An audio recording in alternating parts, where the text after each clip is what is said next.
Kita ikuti pula laporan berita dari Sabah. Teruskan bersama dengan Imran Azmi Rosli di Kuartal Kinabalu. Silakan Imran. Terima kasih Dilela. Assalamualaikum dan salam sejahtera. Tanggapan negatif bahawa bidang sukan tidak mendatangkan apa-apa manfaat perlu diubah. Ini kerana industri sukan menyediakan pilihan kerjaya yang luas dan mampu memberikan pendapatan lumayan. Malah kerjaya dalam bidang sukan juga tidak semestinya memerlukan seseorang menjadi atlet semata-mata. Pensyarah kanan Program Sains Sukan Fakulti Psikologi dan Pendidikan Universiti Malaysia Sabah UMS, Kolonel Pertahanan Awam Dr. Muhammad Nizam Nazaruddin berkata, antara kerjaya yang boleh diceburi dalam bidang sukan termasuk doktor perubatan, ahli psikologi, jurulatih, pakar terapi fizikal, pakar pemakanan dan pemasaran serta mempromosikan sukan. Media juga. Kerjaya sukan ni mereka boleh pergi mengusahakan halaman website dan sukan, dan ada antara mereka ni yang juga bekerja sebagai wartawan dan juga pengacara dalam acara program-program sukan.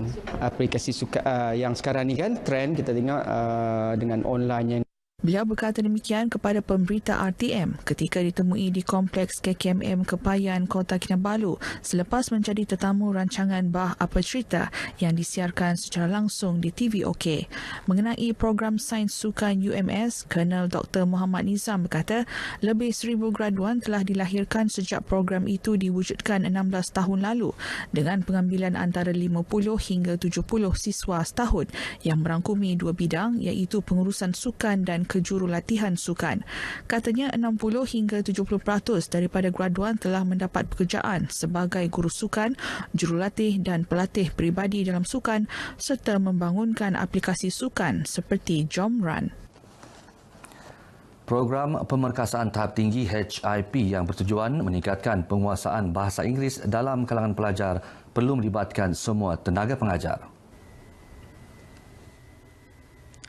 Demikian ditegaskan Pengarah Jabatan Pendidikan Sabah Dr. Misrin Radin sekaligus menolak tanggapan bahawa HIP sepatutnya hanya diketuai oleh guru bahasa Inggeris. Katanya semua guru perlu menjadi sebahagian daripada HIP di sekolah untuk mempromosikan penggunaan bahasa Inggeris. Menurut Dr. Misrin, pelajar merupakan pihak paling penting yang perlu dipastikan mampu menguasai bahasa Inggeris serta menyertai aktiviti HIP. Dr. Misrin berucap demikian dalam perasmian Karnival HIP di Dewan SMK Merpati Sandakan. Teks ucapan beliau dibacakan Pegawai Bahasa Inggeris Jabatan Pendidikan Negeri Muarifin Sufian Mosyeri. Menurut Dr. Misrin, usaha berterusan perlu dilakukan untuk menggalakkan pelajar dan guru menguasai bahasa Inggeris. Sebanyak 79 sekolah iaitu 59 sekolah rendah dan 20 sekolah menengah menyertai karnival ini. Program pemerkasaan tahap tinggi diperkenalkan pada 2016 di beberapa sekolah sebelum diwajibkan di semua institusi pendidikan di bawah Kementerian Pendidikan bermula tahun lepas. Seorang pengurus ladang di Kalabakan mengaku tidak bersalah di Mahkamah Session Tawau semalam atas pertuduhan gagal menyerahkan 2 gading milik gajah yang ditembak mati pada September lalu. Tertuduh Jaiful Liun, 52 tahun, membuat pengakuan itu selepas pertuduhan dibacakan di hadapan Hakim Awang Krisnada Awang Mahmud. Mengikut pertuduhan, Jaiful yang berasal dari Penampang dengan niat gagal menyerahkan hasil haiwan dilindungi iaitu 2 gading gajah dari jenis gajah Borneo kepada pegawai diberi kuasa atau Jabatan Hidupan Liar JHL Sabah. Kesalahan itu didakwa dilakukan di rumah pengurus ladang Kampung Felda Umas Kalabakan pada pukul 9 pagi 2 Oktober lepas. Bagi pertuduhan itu, dia didakwa mengikut Seksyen 40 Enakmen Pemeliharaan Hidupan Liar 1997 dan boleh dihukum di bawah Seksyen 40-3 Enakmen yang sama yang memperuntukkan penjara tidak melebihi 2 tahun atau denda maksimum sehingga RM50,000 jika sabit kesalahan. Pendakwaan dikendalikan Timbalan Pendakwa Raya JHL Syarifuddin Abdul Rasa, manakala tertuduh diwakili Peguam Muhammad Zairi Zainal Abidin. Syarifuddin menetapkan ikat jamin RM10,000 dengan 2 penjamin. Namun peguam tertuduh memohon agar jaminan dikurangkan kepada RM5,000 kerana tertuduh kini digantung kerja sehingga kes selesai. Mahkamah kemudian membenarkan tertuduh diikat jamin RM7,000 dengan 2 penjamin tempatan selain perlu menyerahkan pasport antarabangsa kepada mahkamah sehingga kes selesai serta perlu melapor diri 2 minggu sekali kepada Jabatan Hidupan Liar Tawau. Mahkamah menetapkan tarikh sebutan semula kes pada 11 Disember ini. Pada 2 Oktober lalu, polis menahan 6 suspek termasuk pengurus ladang, peneroka serta pekerja ladang Felda rentetan kes gajah yang ditemui mati pada 25 September dengan lebih 70 kesan tembakan di kawasan Hulu Sungai Udin Dumpas, Kalabakan. Orang ramai yang menyaksikan kes pukul seorang lelaki di daerah Papar yang tular di media sosial 6 November lalu diminta tampil membantu siasatan polis. Ketua Polis Daerah Papar DSP Bartholomew Umpit berkata, setakat ini pihak polis hanya menerima aduan daripada mangsa pukul iaitu lelaki berusia 31 tahun yang mendakwa dipukul oleh 2 orang lelaki. Bercakap dalam sidang media di Papar, DSP Bartholomew berkata, mangsa dikatakan dipukul kerana didakwa merogol. Bagaimanapun pihak polis belum menerima aduan daripada mangsa rogol. Saya sahkan tidak laporan polis dibuat oleh pengadu ataupun individu mengatakan dia telah dirogol oleh mangsa. So saya mengalukan sekiranya betul kejadian itu berlaku dan kita minta dia datang oleh polis dan pihak polis akan membuat siasatan. Pada masa sama, DSP Bartholomew menasihati orang ramai agar tidak bertindak sendiri jika berhadapan kes seumpama. Sebaliknya, terus membuat laporan di balai polis berdekatan. Katanya pihak polis masih mencari 2 lelaki yang dipercayai membelasah mangsa sehingga mengalami kecederaan pada bahagian kiri muka. Kes tersebut disiasat mengikut Seksyen 323 Kanun Keseksaan kerana dengan sengaja mendatangkan kecederaan. Jika sabit kesalahan, tertuduh boleh dikenakan hukuman penjara setahun atau denda atau kedua-dua sekali. Usahawan belia digalak menerokai potensi pelancongan di daerah penampang khususnya kawasan-kawasan menarik yang sesuai dibangunkan sebagai destinasi pelancongan pilihan. Pembantu Menteri Pelajaran dan Inovasi yang juga Wakil Rakyat Moyog Jennifer Lasimbang berkata kedudukan daerah penampang yang berdekatan dengan Ibu Negeri Bandaraya Kota Kinabalu meningkatkan lagi potensi pelancongan di daerah tersebut. Katanya pembukaan sebuah pusat rekreasi baharu Malatin Horse Hill Eco Farm and Recreation milik seorang belia tempatan Lloyd Datuk Honorsius Bosuin wajar dijadikan pembakar semangat oleh belia lain untuk mengusahakan kawasan pelancongan. Mempromosikan penampang sebagai satu destinasi pelancongan dan kerana jaraknya yang begitu dekat sekali dengan ibu kota Kinabalu dan lebih penting lagi kita menggalakkan usahawan terutama sekali di kalangan belia. Jennifer berkata demikian kepada pemberita selepas merasmikan pusat rekreasi tersebut di Penampang. Sementara itu, pengarah urusannya, Lloyd Datuk Honorsius Bosuin berkata pembukaan pusat rekreasi ini bertujuan menarik pengunjung dan pelancong tempatan ke daerah Penampang dan diharap mendapat pengiktirafan menjelang Tahun Melawat Penampang 2020.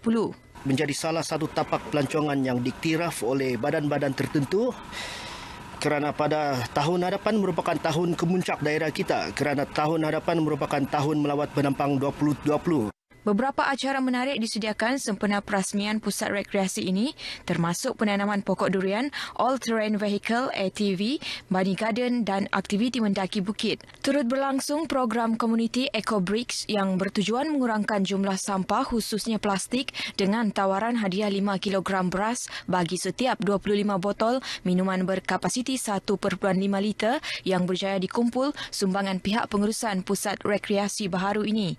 Usaha mengurangkan plastik yang dibuang di merata-rata tempat juga akan diatasi melalui kaedah pengasingan sampah buangan plastik ke dalam kaca atau ke dalam botol plastik yang kini sedang dilaksanakan. Masyarakat Islam diingatkan agar tidak terpengaruh dengan pihak tertentu yang cuba memecah belah perpaduan menggunakan badan-badan bebas dan badan bukan kerajaan NGO untuk membangkitkan isu perkauman dan agama. Pembantu Menteri Pembangunan Luar Bandar Rasinin Kautis berkata, membangkitkan isu-isu perkauman dan agama tanpa berfikir panjang akan memberi kesan ke atas keharmonian hidup rakyat pelbagai kaum di negara ini. Beliau berucap merasmikan pelancaran sambutan Maulidur Rasul 1441 Hijrah 2019 Masihi peringkat daerah Keningau di Dewan Masyarakat Keningau. Sempena majlis ini, Haji Kaipin Haji Rosmin diumum sebagai penerima anugerah tokoh Maulidur Rasul peringkat daerah Keningau, manakala Joseph Jusip Angkim menerima anugerah khas. Turut disampaikan hadiah kepada pemenang pertandingan sepanduk pelbagai kategori serta pertandingan kontingen teramai yang dimenangi SMK Agama Keningau dan kontingen terbaik dimenangi Sekolah Henry Geni Keningau.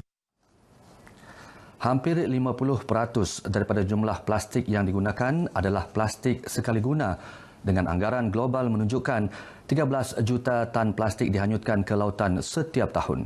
Budaya kebergantungan terhadap plastik jika tidak ditangani dikhawatiri akan memberi impak negatif terhadap alam sekitar. Menanganinya, pelbagai program kesedaran dianjurkan termasuk program berjoging sambil memungut sampah 2019. Wartawan Sarifah Monazrah Sarip menyediakan laporan ini. Program bermatlamat menyemai kesedaran mengenai risiko pembuangan plastik terhadap alam sekitar. Julung kali diadakan di Sabah. Ia mendapat sambutan luar biasa daripada orang ramai. Seawal 6 pagi, acara berjoging sambil memungut sampah atau Sabah Plogging Run 2019 dimulakan di Perdana Park Tanjung Aru, Kota Kinabalu sehingga kawasan perumahan dan kawasan kedai di sekitar Tanjung Aru. Mendapat penyertaan 1,500 masyarakat berbilang kaum yang mempunyai misi sama untuk memastikan alam sekitar bebas daripada pencemaran akibat pembuangan beg plastik yang tidak terkawal. Majlis pelepasan peserta disempurnakan Timbalan Ketua Menteri Sabah, Datuk Christina Liu yang juga Menteri Pelancongan, Kebudayaan dan Alam Sekitar Negeri. Penganjur program Evo World Malaysia melalui Ketua Pegawai Eksekutifnya, Philip Chang, percaya orang ramai mempunyai minat yang tinggi untuk sama-sama memelihara alam sekitar namun tidak punya maklumat jelas mengenai cara melupuskan sampah sarap yang terdapat di kawasan sekitar. Nampak rupa-rupanya banyak ini masyarakat Sabah ini kan, mereka mencintai alam sekitar kita, tapi mereka tidak mempunyai peluang untuk menunjukkan mereka punya emosi ataupun kelakuan mereka. Program yang turut disertai jabatan dan agensi kerajaan serta pihak swasta ini diisi dengan pelbagai aktiviti, antaranya pameran mengenai keburukan sisa buangan plastik dan kepentingan pengasingan bahan buangan seperti kertas, kaca dan plastik. Program ini bagi pendapat saya sangat bagus. Kita harus buat setiap tahun untuk memberi kesedaran kepada new generation supaya dia tidak ditelan zaman lah. Program ini adalah memberikan pendedahan awal kan, terutamanya kepada pelajar-pelajar sekolah rendah yang mana supaya mementingkan kebersihan di sekeliling kita. Melalui program ini, para peserta dikehendaki mengasingkan sampah berdasarkan kategori dengan proses pengasingan sampah dikendalikan Zero Waste Sabah.